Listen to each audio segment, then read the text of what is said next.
I'm Miss Nikki. I teach preschool, and I'm going to be reading Chapter 15, A New Home. What are you doing there, Cumber? Are you eating snow? Ashley was outside in the pasture with Cumber. A fresh coat of powder covered every inch of the once green grass.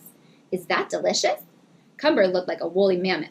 His chocolate brown hair had grown into a furry coat. His blue braces looked like ski boots. It was a good thing he liked the snow, because this winter was a cold one. Some days the temperature was in the single digits, which meant Ashley had to double up on hay and bedding to keep all the horses, pigs, goats, and cows as warm as possible. She hoped Pumpkin was staying warm at the animal hospital. She felt as though she was telling her supporters, just a few more weeks, over and over again. But the veterinarians wanted to make sure Pumpkin was moving around perfectly and without any pain before she came home. They took her for daily walks and said she was getting stronger every day. In the meantime, Ashley was getting closer to paying down the little foal's medicine bills. She was even able to raise about $2,000 selling shirts and sweatshirts that featured a custom drawing of Pumpkin jumping and bucking with her leg brace flying into the air. A friend had drawn the image, which was a perfect representation of how Pumpkin must be feeling now. Just this morning, Deacon had woken up and said, "I really miss Pumpkin, and I want her to come home." Ashley couldn't blame him. It was February. Pumpkin and Thea had been in the hospital for more than 6 months. "We are so close to our baby girl and her mama coming home," Ashley had promised him. She pulled out her phone. Pumpkin's surgeon had sent a video to her. "Do you know who this is?" she asked Deacon as he watched a brown dwarf pony gallop happily through the snow. "It's Pumpkin," he said. That made Ashley smile. She watched Deacon as he walked towards his new puppy, Mia. She could tell that he loved her to pieces, and Mia loved everything and everybody she met at the sanctuary. It was a perfect match. When Ashley saw Deacon's kindness and love for animals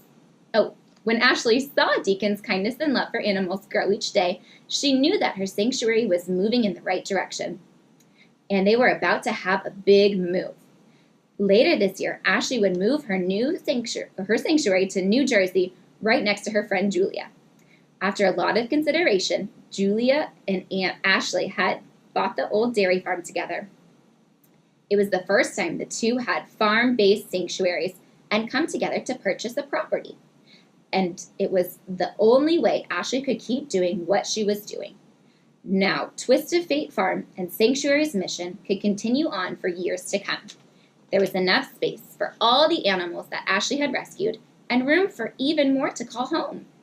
It was a huge undertaking, but it was perfect.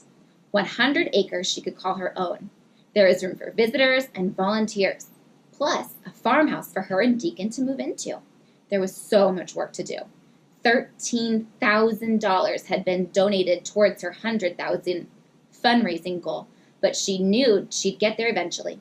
She always did. The kindness of others always amazed her.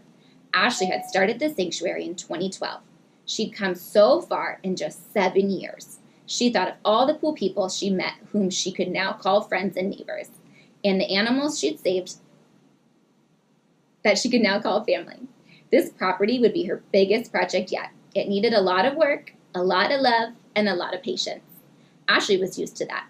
Moving to a new place was always scary, but with Deacon, Pumpkin, Thea, Cumber, and all the rest of her furry family by her side, she knew it would feel just like home.